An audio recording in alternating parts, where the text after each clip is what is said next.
Hola, ¿qué tal están? ¿Cómo ha ido la primera semana? Pues yo espero que bien.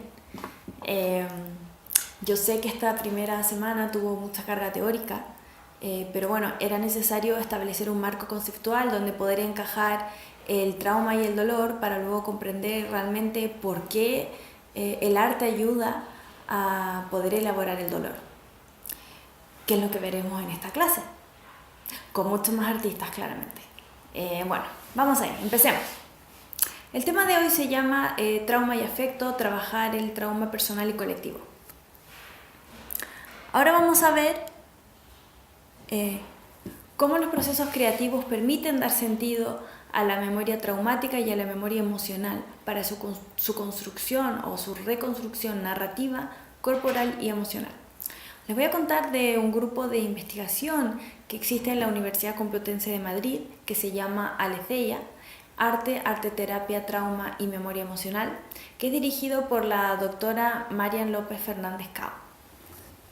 Entonces, este proyecto consiste en reunir a diferentes profesionales de diversos campos de investigación, como serían las artes, la arteterapia, la psicología, la educación, la historia, la filosofía, la psiquiatría y la medicina. Y lo que busca este grupo es poder paliar los efectos del trauma a través de los procesos creadores, basándose en los descubrimientos de la neurociencia, la psicología y las artes. Bueno, la directora de este proyecto, Fernández Cao, sostiene que el arte permite la suspensión temporal del dolor y la pena. Me parece que verlo de esta manera es un planteamiento interesante porque significa que el arte da un alivio, aunque sea temporal, a los conflictos internos del sujeto. Ella dice que esto sucede porque la imagen nos conecta a algo que nos trasciende y suspende en el tiempo y el espacio. Yo, en lo personal, realmente creo que a través del arte se puede trabajar el yo, se puede trabajar el otro, que a través del arte podemos trabajar nuestro mundo interior y el exterior, pero la pregunta correcta sería ¿por qué? ¿Qué tiene el arte para ayudar a esto? Y la respuesta vendría a ser que porque la práctica artística tiene la particularidad de que le da consistencia al problema, que le da cuerpo al problema, lo corporaliza. Tenemos que en un proceso de elaboración artística que implique la elaboración, la construcción material de un producto, como podría ser una pintura, una escultura, no sé, un grabado, una fotografía, un poema, etc. El sujeto, aquí sucede, hay un proceso o hay un juego de proyección, ¿no? El sujeto se pasa a sí mismo o a una parte de sí al objeto que crea y luego es capaz de reconocerse en él. Según este grupo de investigación, este tipo de trabajo permite dar orden y comprensión al caos que se lleva dentro.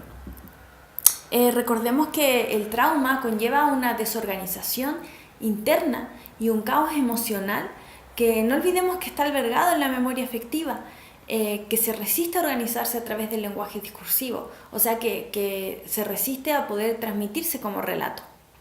Entonces, las prácticas artísticas ayudan a organizar este caos, ayudan a organizar estos impulsos internos, y ayuda porque utiliza otro tipo de lenguaje, que no tienen que ver con los discursivos, tienen que ver más con los sentidos, más con lo plástico, son más visuales, etc. Y así, a la larga, permite asimilar y poder comprender esta experiencia. La función del arte en este sentido vendría a ser sostenerte ante el conflicto.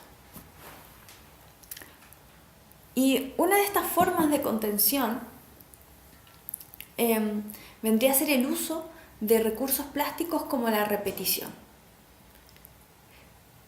¿Qué vendría a ser la repetición en este caso? La repetición podría ser de dos maneras.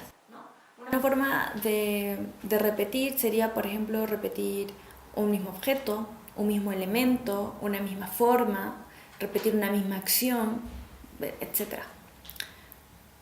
Y la otra forma de repetir sería, por ejemplo, repetir una misma temática, repetir un mismo tema una y otra vez, trabajar constantemente en él, aunque sea de diversas maneras.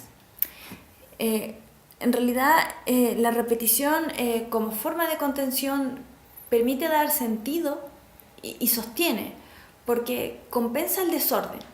Repetir compensa el desorden, recompensa el desequilibrio extremo. Entonces, la gracia de este recurso es que permite, al contrario, permite poner orden a todo ese caos. También es importante mencionar que podemos encontrar dos casos de repetición. Okay, vamos a ver que normalmente veremos dos casos de repetición, ¿no? Uno sería una repetición con transformación y otro sería una repetición sin transformación. En el caso de una repetición sin transformación, vemos cómo se va a repetir de la misma manera constantemente. Aquí ya no hay ningún cambio, se repite lo mismo, de la misma forma. No hay es como si no existiera el tiempo y no existiera ninguna historia, ¿no? O no evolucionara la historia. Aquí vemos que hay una contención, pero no hay una elaboración.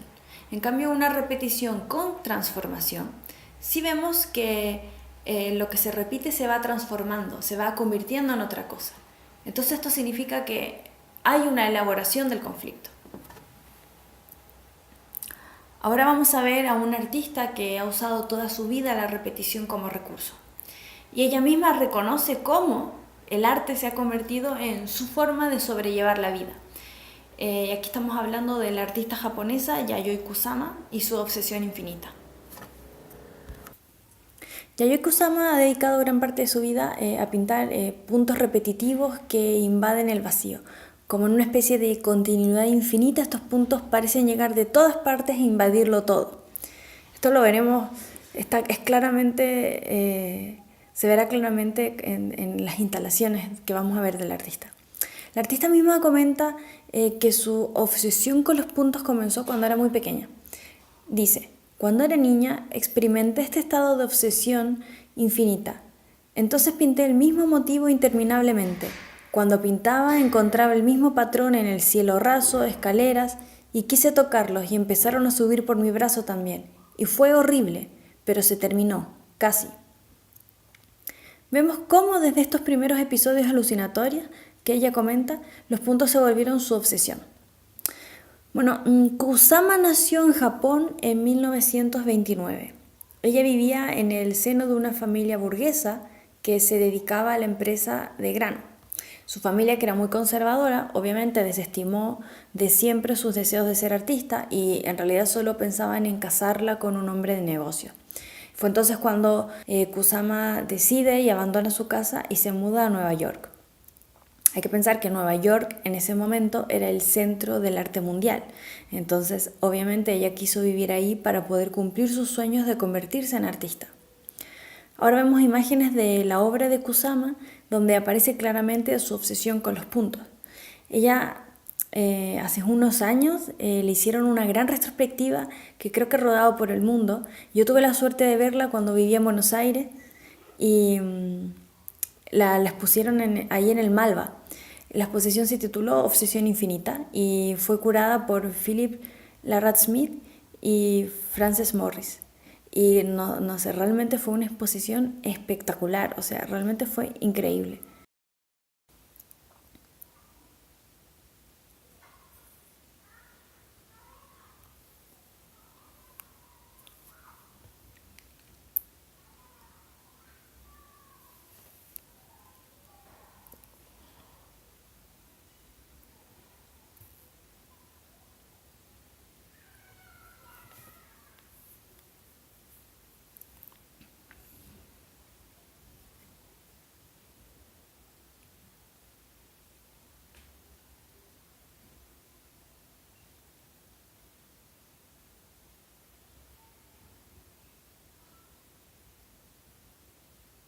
Esto que ven ahora es una de las instalaciones de las tantas que se hicieron en esta exposición Obsesión Infinita. La instalación comenzaba con una habitación totalmente blanca, sin absolutamente nada.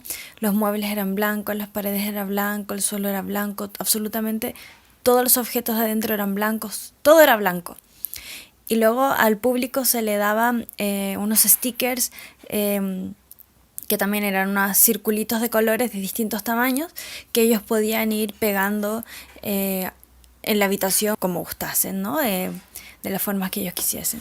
Era totalmente libre, era una instalación interactiva que al final, no sé, como ven en las últimas imágenes que aparecen, tuvo bastante éxito. Kusama siempre lidió con sus alucinaciones y paranoias utilizando el arte. Otro ejemplo de esto es su serie Soft Sculptures, en donde vuelca en que serían como esculturas blandas. Sería un poco la traducción. En estos objetos de forma fálica, ella vuelca toda la obsesión que tenía con el sexo. Esta serie habla de sus miedos sexuales. Hay que pensar que ella era una joven cuando llega a Nueva York y venía de una cultura y una sociedad japonesa muy conservadora y tradicional al respecto. Entonces, claro, ella llega a Nueva York en plenos años 60 y se encuentra ahí con el pleno movimiento de sex, love and rock and roll, y eso claramente la trastorna. Ahora vemos una serie de imágenes de este periodo. Los objetos son de tela y tienen esas como formas fálicas, y a su vez en muchos casos se envuelven a otros objetos como si fueran una especie de manta o una piel sexual, ¿no? Repite la misma forma fálica cosida una y otra vez hasta envolver por completo los objetos. Bueno, la artista, después de desarrollar una exitosa carrera en Estados Unidos, se regresa a Japón, donde por desórdenes de ansiedad que le dieron, regresa voluntariamente en un hospital psiquiátrico. En la actualidad ella sigue ingresada de forma voluntaria. El artista, ya a sus 89 años, sigue produciendo compulsivamente. Y estas obras estas imágenes que estamos viendo ahora son de su obra actual, ¿no? Bueno, ella sigue produciendo compulsivamente porque, como ella misma cuenta, ha encontrado en la producción una forma de sobrevivencia. Ella dice: si dejo de pintar, empiezo a sentir tendencias suicidas. Estoy luchando contra mi enfermedad mental, pintando todos los días. Y así como Kusama, existen muchos otros artistas que utilizan el arte como forma de elaboración del trauma. En el caso de Kusama, más, creo yo, como forma de contención. Fernández Cao aclara que el valor de las artes no es la libertad de expresión, sino la posibilidad de poder integrar el inconsciente y el preconsciente a la creación. Pero no para dejar salir al inconsciente, sino para organizarlo y entenderlo. El arte le da como cuerpo a la experiencia traumática. También aclara algo muy importante, que la experiencia traumática jamás se olvida, pero sí es posible integrarla o transformarla. Otra artista que también trabajó desde su autobiografía, sus miedos y obsesiones, fue Louise Bourgeois. Louise Bourgeois fue una artista francesa nacida en París en 1911. Ella trabajó mucho los temas de la relación con su padre, su madre y su infancia. En una entrevista que le hizo el historiador y crítico Donald Cuspid, que se publicó en 1988, ella explica la obra La destrucción del padre. Y dice: The Destruction of the Father trata del miedo, el miedo normal, común y corriente, el miedo real y físico que sigo sintiendo. Lo que me interesa es la capacidad de dominar el miedo, ocultarlo, huir de él, enfrentarlo, exorcizarlo, avergonzarse de él y finalmente tener miedo a tener miedo. Ese es el tema. No soy una experta, pero sé lo que es el miedo, sé lo que el miedo nos puede llevar a hacer. ¿Qué podemos hacer con el miedo? ¿El miedo común y corriente? Escaparnos. El propósito de Destruction of the Father era exorcizar el miedo, y después de que pude demostrarlo en la obra, ahí está, me sentí otra persona. No quisiera usar la palabra terapéutico, pero lo cierto es que el exorcismo es una aventura terapéutica, de modo que hice esa obra como una especie de catarsis. Esta obra, La destrucción del padre, que el artista comenta, ¿no?, parte de una fantasía repetitiva que ella tenía, en donde estaba toda su familia sentada a la mesa, su madre, su hermana, su hermano y ella, y su padre, obviamente. Y estaban sentadas en la mesa durante la cena mientras su padre alardeaba. Y ellos se sentían cada vez más pequeños. Entonces, pero de pronto, durante un clima de tensión, ellos agarran al padre, lo ponen sobre la mesa, le arrancan los brazos y los pies y lo descuartizan para luego devorarlo. Bourgeois lo que hace es trabajar con esta fantasía que ella tenía. En la obra, la artista proyecta la fantasía y metafóricamente se hace realidad. Ella dice al respecto a esta pieza, la obra me transformó. Es por eso que los artistas siguen trabajando, no porque mejoren como artistas, sino porque cada vez soportan más. Otra serie de Bourgeois que a mí me gusta mucho es Cells o Zelda en español.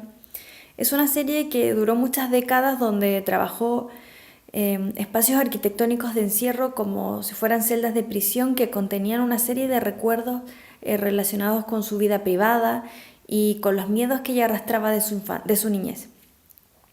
Utilizó en algunos casos objetos propios como esculturas que ella misma realizaba, puertas y en otros objetos y elementos arquitectónicos que se encontraban en su barrio, en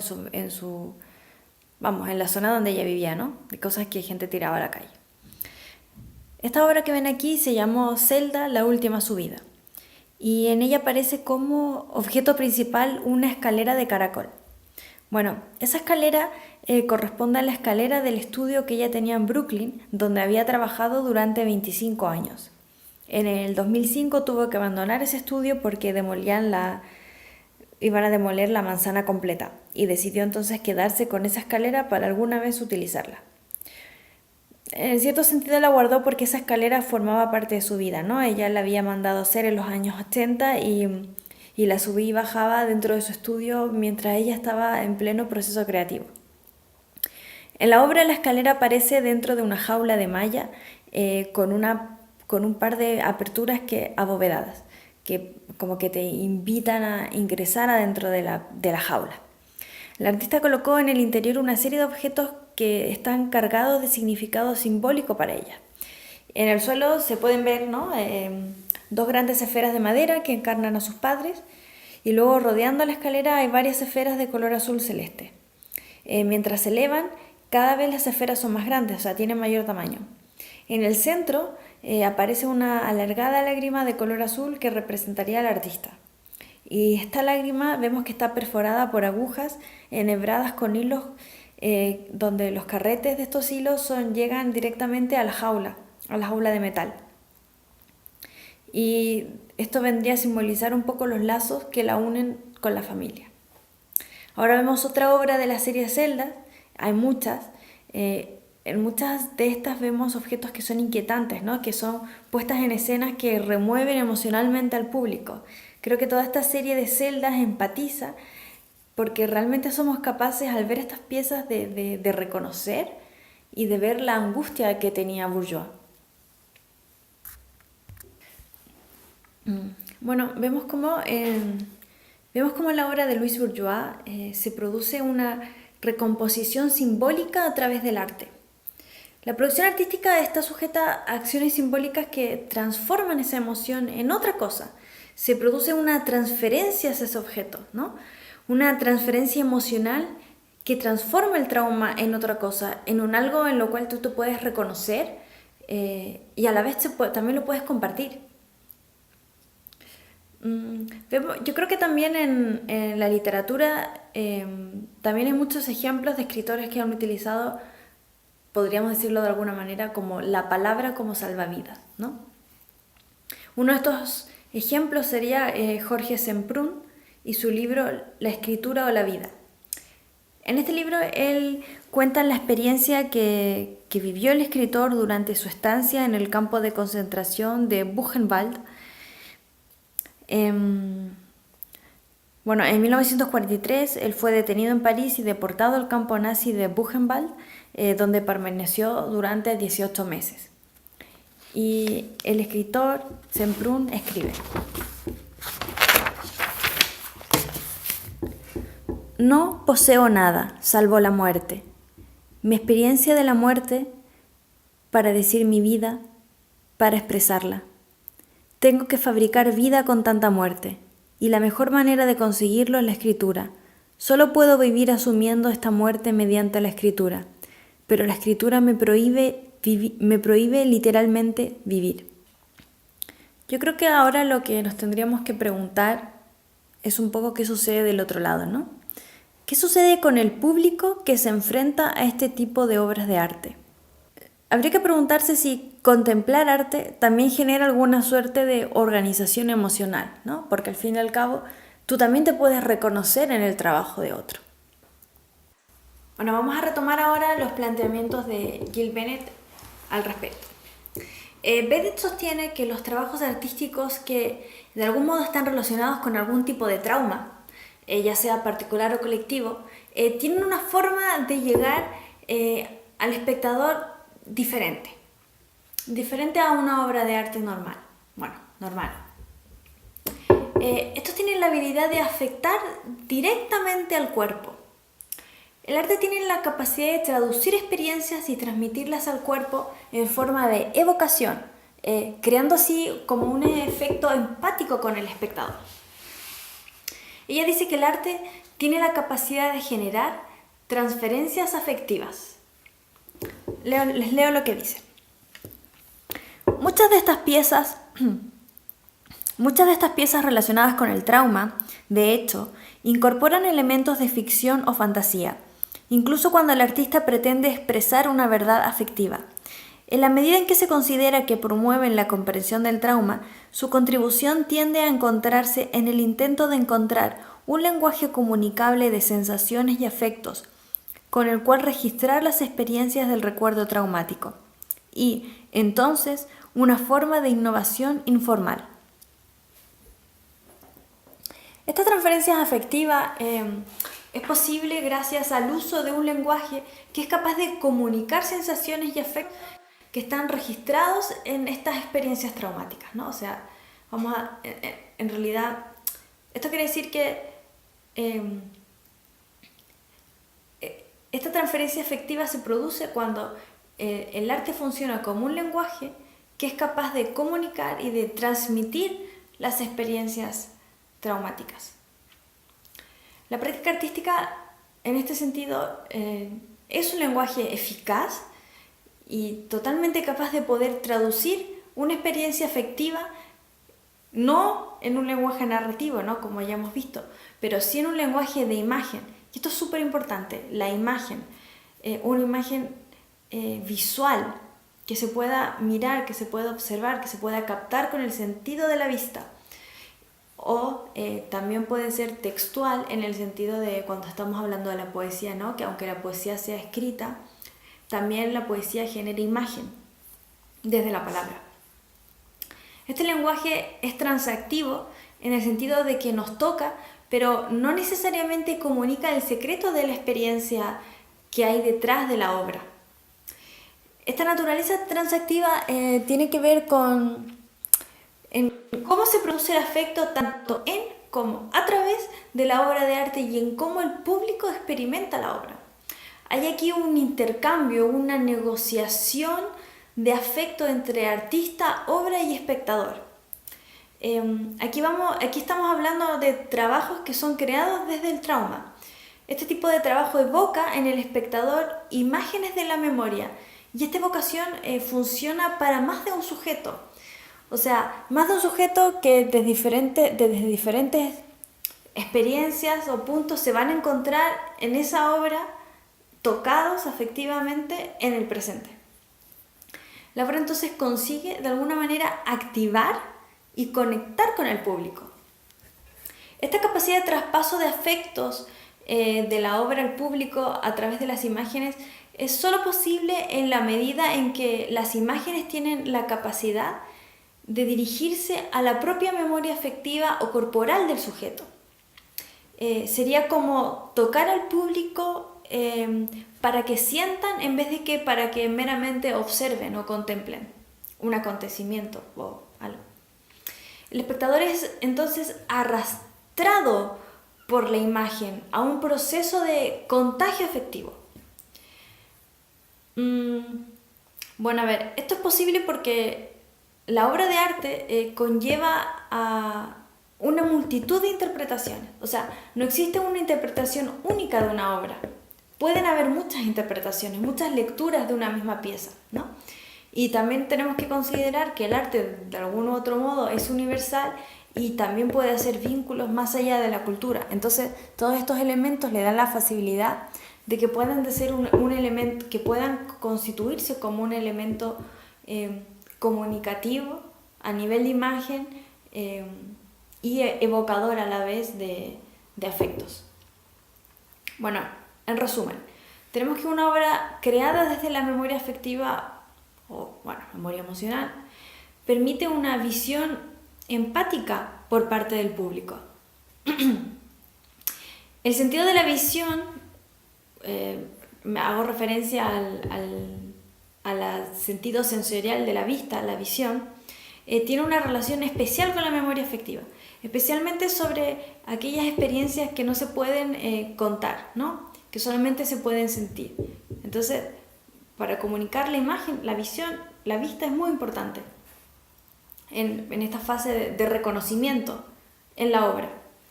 La obra artística tiene el poder de conectar con testigos mudos. Espero no haber enredado tanto, pero lo que realmente quiero decir ahí y quiero decir aquí, voy a puntualizar, es que una obra de arte, al enfrentarte a alguna obra de arte, la obra de arte te toca diferentes sentidos. La obra de arte no te está relatando nada, aquí no hay un discurso, no hay una historia, hay sensaciones.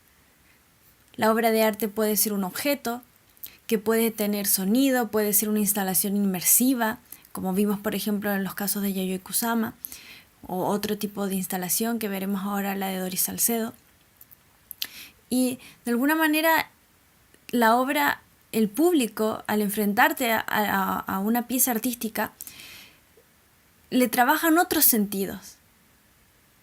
Entonces las cosas le entran por la vista, le entran por el oído, le puede entrar por el tacto, le puede entrar por el gusto, le puede entrar por el olor. Y estos sentidos son los que despiertan memorias emocionales. Y ahí está la conexión.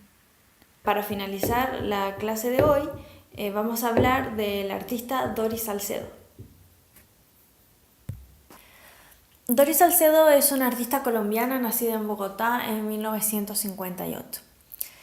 En sus obras ella suele hablar sobre la pérdida, la violencia y la memoria, sobre todo en el contexto colombiano. Ahora vamos a hablar de una instalación que realizó ella entre 1995 y 1998 que se tituló Unland. Bueno, esta obra está basada en acontecimientos trágicos que sucedieron en Colombia. Ella parte del testimonio de niños del norte del país que presenciaron el asesinato de sus padres. La instalación está compuesta por 3 objetos que a simple vista parecen como mesas de madera, pero si te pones a observar de forma más aguda, en realidad te das cuenta que son mesas que están compuestas de 2 mesas totalmente diferentes que han sido cortadas y encajadas entre sí como a la fuerza. Esta en realidad es una obra que me parece a mí que es muy sensible y es muy delicada. Aquí hay un trabajo muy fino, que es algo también muy característico de Salcedo, ¿no?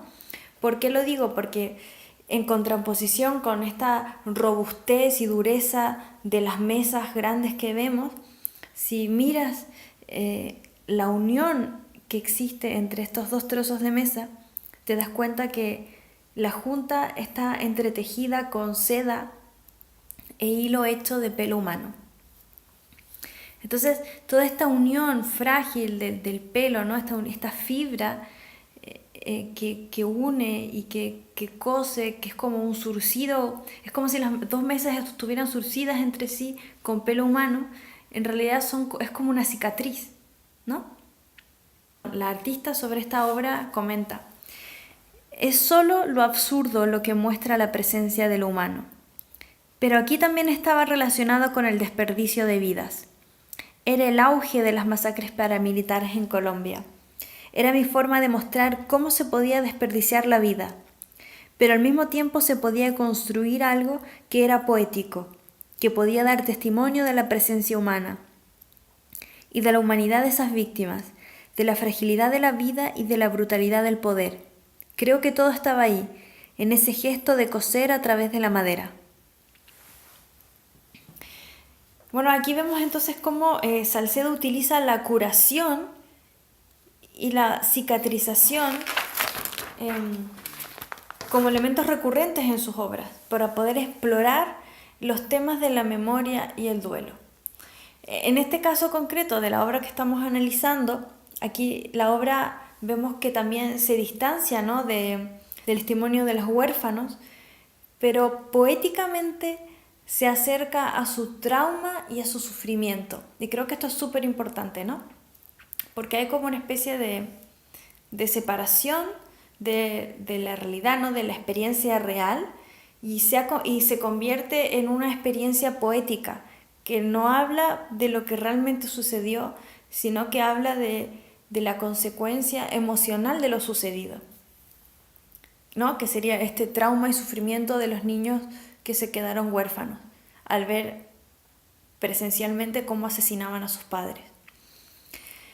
Entonces aquí la obra también sugiere un espacio doméstico descolocado, disfuncional, perturbado y totalmente desfigurado por la guerra. La unión de las mesas es como un intento de restaurar o de coser algo que es totalmente irreparable. Y el uso del pelo humano como elemento denota tanto la presencia humana como su ausencia, ¿no?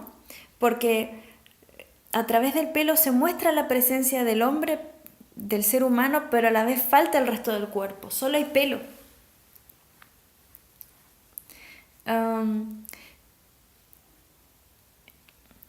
También tenemos que el pelo se podría entender también como una señal de supervivencia, ¿no?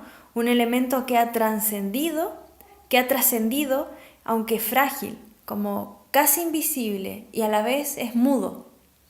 O sea, el pelo no puede narrar lo que realmente sucedió. Entonces, aquí tenemos en este punto cómo la obra sugiere esa cicatriz, ese intento desesperado de unir con un elemento tan sutil y frágil algo que es totalmente pesado y duro como una mesa. Está esta contradicción, ¿no?, esta contradicción absurda que hablaba Salcedo en la cita que les leí antes. Bueno, esto puede, como espectador, llevar a un imaginario de múltiples interpretaciones. O sea, si bien la pieza está inspirada en los niños huérfanos, esa idea de reparar lo irreparable puede despertar un poderoso imaginario y conectar con diferentes experiencias.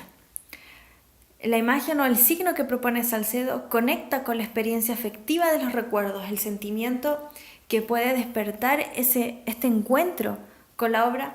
Ya va a depender del espectador, o sea, del público que se enfrenta a él, del mismo sujeto. Si ha tenido o no algún tipo de experiencia que esa imagen que propone Salcedo le pueda evocar algo o no. Y también yo creo que va a depender de la sensibilidad del espectador. Entonces, no lo sé, a ver, ¿qué opinan ustedes? ¿Produce Anne Land un efecto empático? ¿Ustedes creen que en presencia de la obra se podría generar una transferencia afectiva? A mí personalmente el trabajo de Doris Salcedo me encanta, me parece que es un trabajo muy poético, muy delicado, a la vez muy frágil, es muy potente también emocionalmente. Lamentablemente no da tiempo de seguir hablando de ella, pero les he dejado no sé si en material adicional, creo que en material adicional y también la bibliografía, creo que textos y bastantes entrevistas donde van a aparecer muchas obras de ella para que ustedes la puedan ver y conocer mucho más, porque creo que es un artista que realmente vale la pena conocer. Y bueno, hasta aquí la clase de hoy y nos vemos la semana que viene.